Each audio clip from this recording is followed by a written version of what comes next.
Thanks for joining us. I'm Cher Hoven, Deputy Executive Director for the Colorado Department of Labor and Employment. Joining me today is Zach Hope, Program Manager for the Petroleum Program within the Division of Oil and Public Safety. Today, we'd like to share with you a few updates into our ongoing investigation into the contaminated fuel that we learned about last week. We'll provide consumers with some information on what they need to do should they have experienced issues with the regular unleaded gas contamination last week.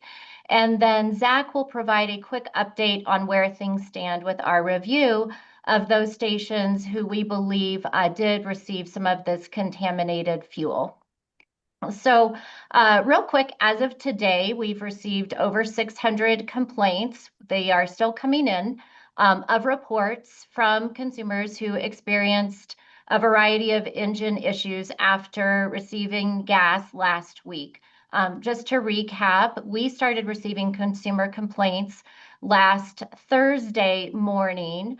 And we continued to see complaints throughout the day. And by afternoon of last Thursday, we realized how widespread the contamination was across the Denver metro area.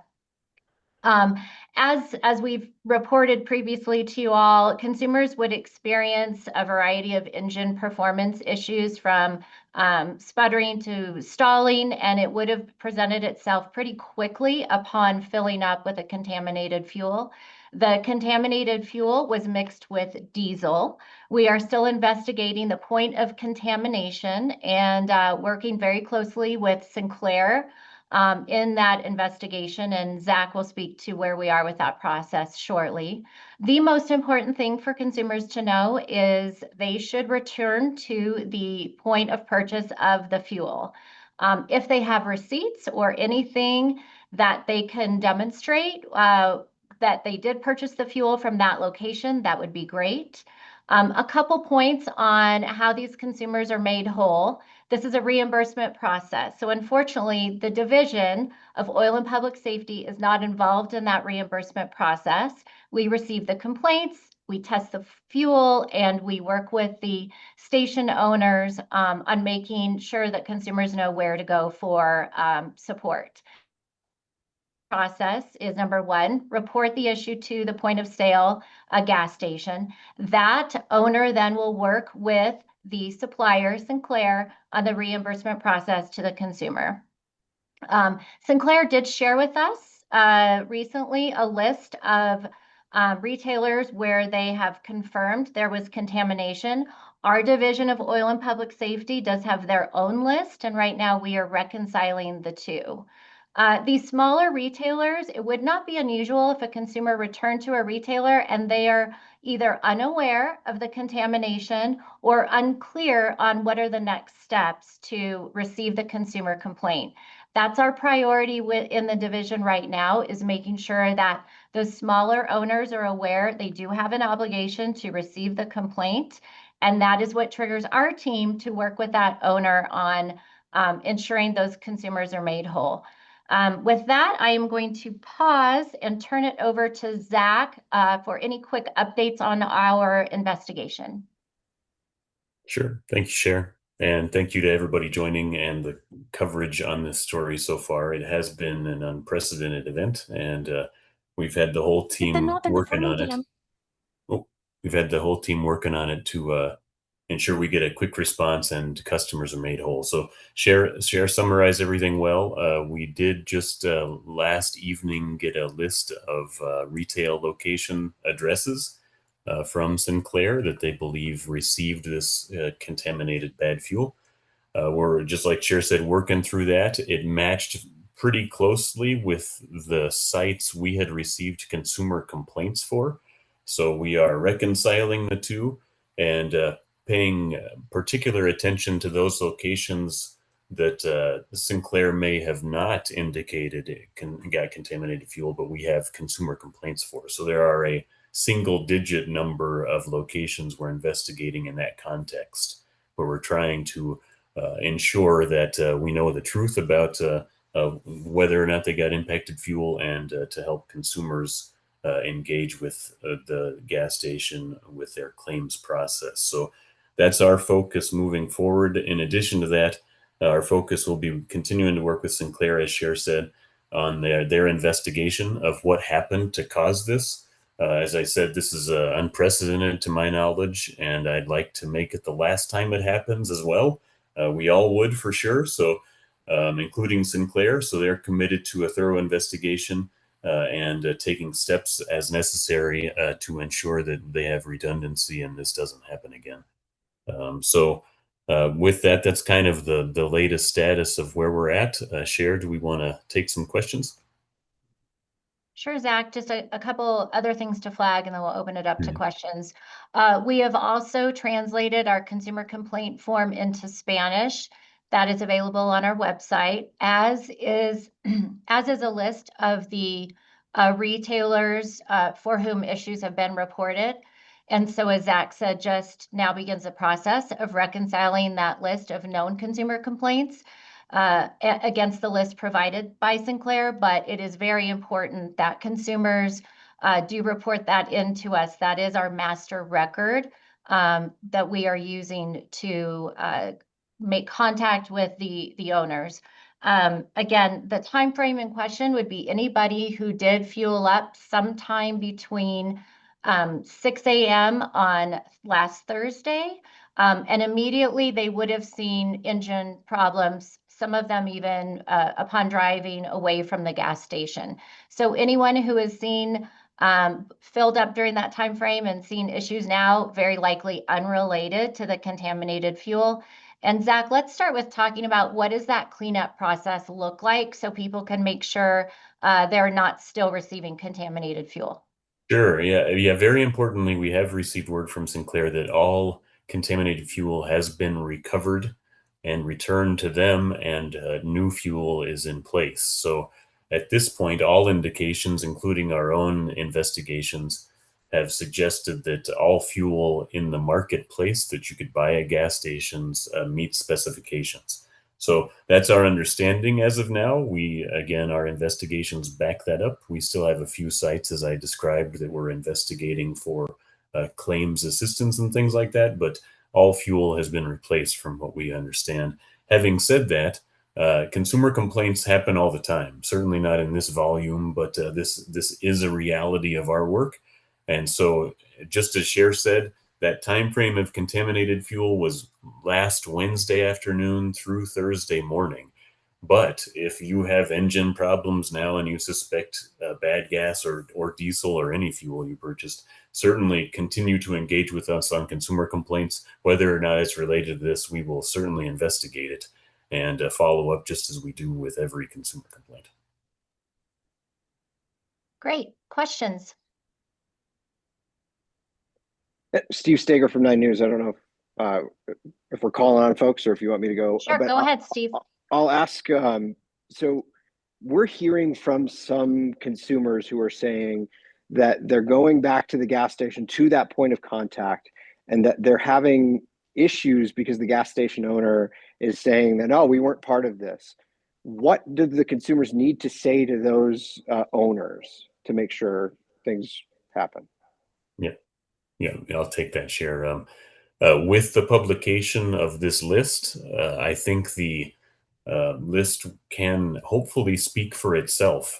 This effectively is Sinclair's list of affected facilities. If that gas station is claiming they weren't affected and they're on Sinclair's list that we're helping to publish here, that's certainly enough for us to help encourage them to honor claims. So, short answer, if you think if you bought fuel at facilities that are on the published list during that time period or since, and the gas station is not cooperating, get in touch with us. We can certainly help encourage them to honor the claim, especially now that we have a list and we all can point to it and say, Sinclair believes you got bad fuel. It's time to honor claims.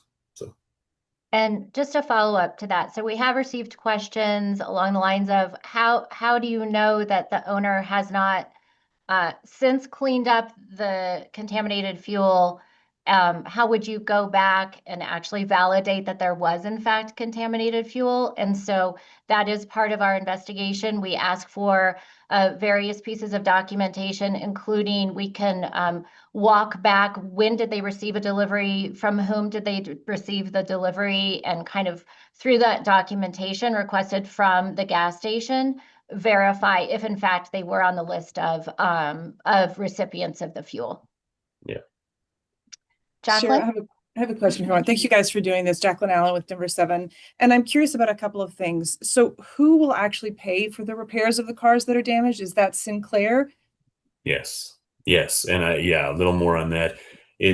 Claims start at the gas station, and typically that's handled by the gas station's insurance company, who would then typically subrogate up to Sinclair, who will ultimately pay for all of it effectively. And we have had statements from them that they're committed to making sure that consumers are made whole. So that is the intent. And again, certainly we can assist with that first step of claims intake if a gas station is denying they were involved, and we know they were. Okay, and I'm just curious, why is the burden on the people whose cars were damaged to get the reimbursement instead of some sort of relief fund established by the state? Is that something that's been discussed? It's discussed a bit there. It's certainly not a bad idea. We don't have a mechanism to set up such a relief fund, and this is unprecedented, and so I think that could have been an option. But early on, Sinclair was directing people to the existing claims process, right? This is how things have worked for consumer complaints and bad fuel problems in the past. Again, it's just not been on this scale. So we worked with them, honored the fact that they're trying to use the existing processes through claims and insurance. And that's where we are. So we just have to make sure that that continues working well for consumers. And Steve mentioned that they've found some other gas stations that were not on the list. Good job, Steve, on all your reporting on this, by the way. But I just wanted to ask, do you think you have a comprehensive list now, or could there be more gas stations that are not on it that were affected? Yeah, good question. Certainly, I'm pretty confident we have a comprehensive list now. We have compared overnight our list of sites for which we've received consumer complaints, compared that with Sinclair's list. They do match fairly closely, but again, there are some that Sinclair claim were impacted that we haven't gotten consumer complaints for. And on the flip side, we've received consumer complaints that thought they were related to this, but Sinclair says they didn't get bad fuel. So that's the population we're still kind of reconciling. So there's that. And I'll go to Kim in a second. Sorry, Kim. Jacqueline, just a follow up to that about, what role can the division play? Certainly in an instance like this that Zach and I in our time here have never seen, requires us to review our regulatory authority. While we are a consumer protection and public safety arm of the department, our authority is limited. And so for this instance, the most important thing is to file that notice with the gas station owner and let us know as soon as possible. But we are reviewing what our notification processes are when something like this does happen. If a supplier, in fact, even notices something, or the distributor on route to the retailer, what is the notification workflow and the timeline for requiring them to let us know that there could be an issue long before it hits the pumps and hits the consumers? Kim? Hey, yeah, thank you. I was wondering if we could circle back and talk about penalties, possible penalties for Sinclair. What are the options? What is the decision-making process? Where would those come from? Are they just not going to happen? Yes, good question. And we have learned a lot since Friday's press conference, for sure, about the nature of this and the ongoing cooperation things. So we are considering options is the shortest answer. We have a statutory ability to impose fines in 820-104, if you want to look that up in statutes. But so that exists, and we do utilize that for some fuel quality issues, particularly, as I mentioned last week, when fraud or intent was suspected or confirmed. Here, obviously, a big mistake, but an unprecedented one that is still under investigation, and the results of that will inform our fine amounts if they exist. Also, obviously, with the large nature of this, there will be plenty of review from the top down in the state system, and so. While I can speak to our statutory authority and I'm familiar with how we use it, there could be other mechanisms that are outside of exactly our authority. But yeah, we focus on that 82104 enforcement language and its ability to levy fines. So they would come from us on fuel quality if we are to decide that that's appropriate. Well, how long will this investigation take, do you think? Yep, good question. Sinclair tells us as of last night that it could take 2 to 3 weeks for them to complete their thorough investigation of what went wrong to lead to this.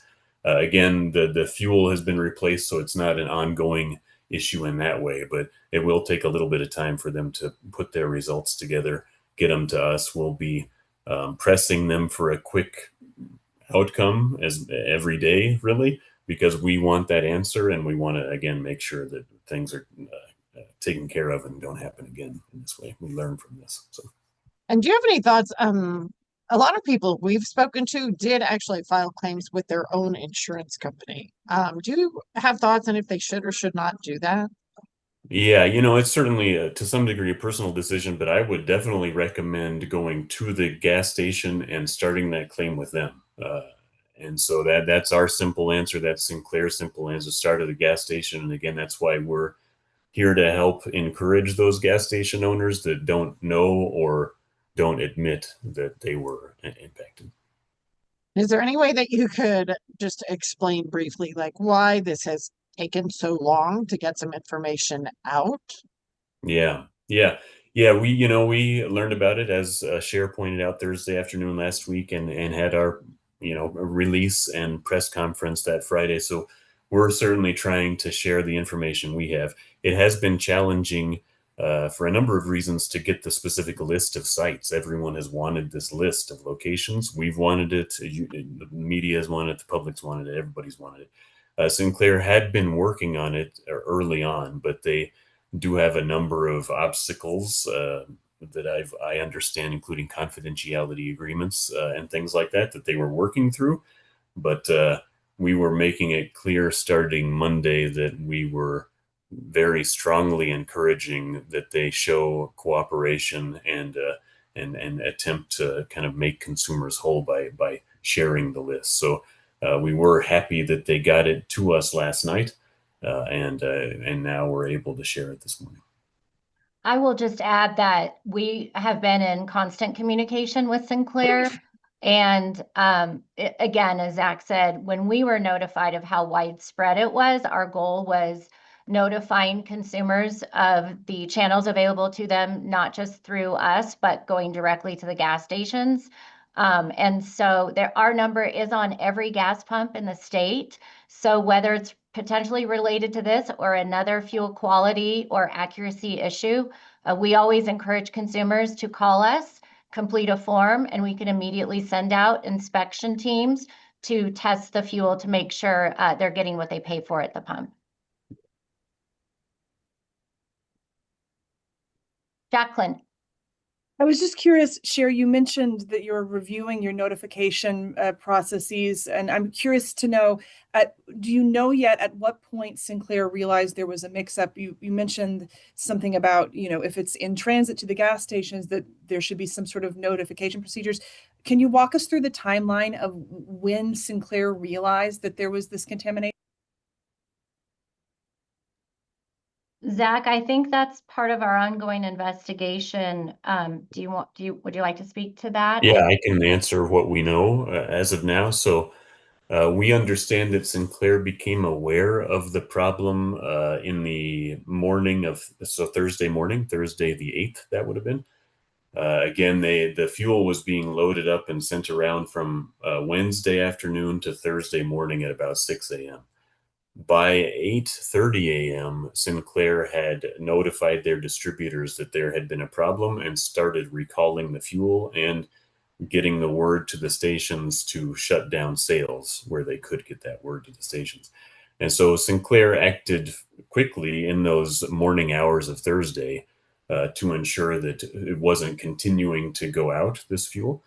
And I think they, from what I understand, they became aware of it through a visual observation of one of their distributors. And again, we'll learn more from the investigation, so I don't want to add too many speculative details, but we understand that, yeah, that after that fuel had gone out, somebody visually noticed that it wasn't the right color of gasoline. Diesel and gasoline have slightly different colors to them.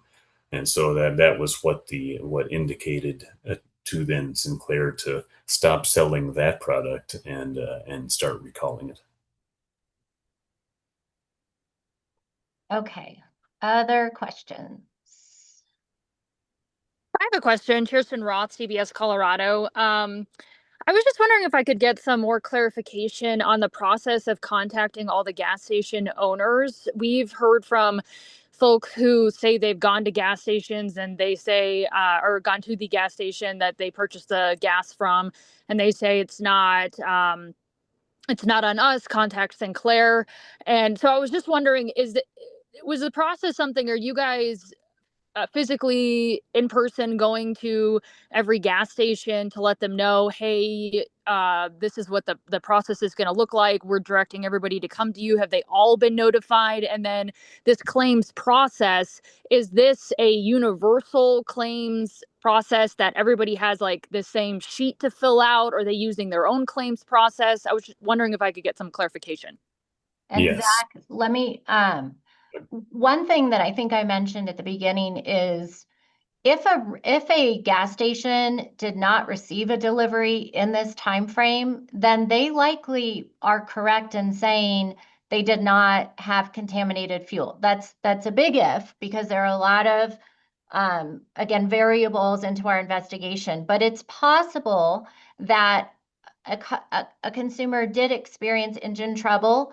Perhaps it's not related to the contaminated fuel, but that's what our investigation requesting that documentation that will tell us this gas station received this fuel delivery from this supplier from Sinclair on this date. So walking back that entire delivery process will help us confirm whether or not any owner that doesn't think they had contaminated fuel, in fact, did. And as far as the claims process, again, as I mentioned, some of these smaller mom and pop shops who have never had to deal with a claims issue likely don't know the process. And that is what our division, in conjunction with Sinclair, hope to reach out to the owners who we do know were impacted and those who do not even know they were impacted, and make sure they understand what to expect and to ensure they know they need to receive these complaints from consumers. And the consumers, again, need to let us know. Zach, anything else on that one? Yeah, that covers it well. Specifically on Friday, we did send correspondence out to all of our tank owners. So we regulate tank owners pretty tightly and have pretty good contact info for the 3,000 owners we have in the state. So these are the gas station and other tank owners. We informed them of the situation and what we knew of it. We knew of it at that time on Friday, and told them that they will be the first point of claims processing, that we and Sinclair are directing customers to start there. So we have been trying to let tank owners, gas station owners, know that they will be that point, but that is where, again, our work and investigations will continue to focus on are those that we believe are impacted but are claiming they were not. And we will have the list of impacted retailers on our website. So we would encourage anyone who believes they did receive contaminated fuel, review that list. If it's a station that's not on that list, again, file a complaint with us so we can add it to our investigation. I am on your website. I don't see it right now. It's refreshing, Kim. So Okay. All right. by the time we're done speaking, it will be out there. Okay, thanks. Sure. Other questions? I'm curious what the laws and regulations, and I'll go cite that that statute that you cited there, Zach. But I got to go get my law books out. does it say anything about transparency in situations like this? Like I heard you over the last week saying you're pressing Sinclair to release a list, that you're hopeful that that Sinclair was going to release a list. Is there no regulatory guidance that says you need to release a list of impacted gas stations, and should there be? Good question. No, there is not, is the short answer. The statutes require fuel to meet specification, right? And so that's why we have that enforcement citation that allows us to take enforcement when fuel doesn't meet specifications. But the statutes do not get as specific as notify this entity by this time. And short answer to should there be, I think that's conversations we're having right now. Statutory changes obviously take legislation, but I think we'll be having those conversations because I think it would be reasonable. A corollary would be, I mentioned we pretty tightly regulate gas station owners. They do have 24-hour requirements to notify us of problems like releases from their gas tanks. And so I think it would be reasonable to have a similar 24-hour or even less potentially time frame for issues like this. So yes, we're looking at those options. Can I follow up on that quickly? So if they have the obligation to tell you that something was wrong, would they have had the same obligation if Sinclair said to them, we gave you bad fuel, and then would they have to have made that report with you? No, gas station owners wouldn't have had that 24-hour requirement for that exactly. The 24-hour requirement is an example of a tight time frame for other issue. For example, in this case was releases, right? So we also regulate releases from gas tanks, right? And there are plenty of those, unfortunately. And so that we regulate tightly and need 24-hour notice. The fuel quality doesn't have the same thing in statutes.